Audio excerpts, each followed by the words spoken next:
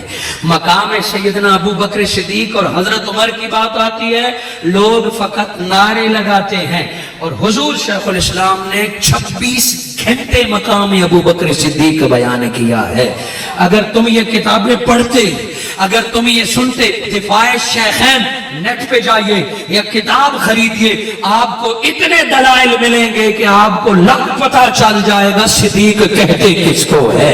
پھر مقام علی پڑھیے تو آپ کو پتہ چل جائے کہ علی کس کو کہتے ہیں. حاضرین مکرم، در حقیقت ہم سنوں کے، ہم واعظوں کے، ہم قصہ گو، ہم جھوٹی روایتوں کے، ہم لچھے دار ذاکروں کے اور ہم جذباتی باتوں کے عادی ہو چکے ہیں. قرآن ہمیں کوئی سنائے تو ہم کہتے ہیں کوئی چس نہیں آئی، کوئی مزے والی بات نہیں تھی. آئیے، قرآن جس طرح علی کے حق میں بولتا ہے ویسے ہی ابو بکر کے حق میں بولتا ہے، ویسے ہی عمر کے لیے بولتا ہے. کبھی قرآن سے پوچھ تو صحیح. منہاج القرآن کی دعوت یہی ہے کہ آؤ ہم تمہیں قرآن سے ملاتے ہیں، پھر تم جانو اور قرآن جانے. جزاکم اللہ.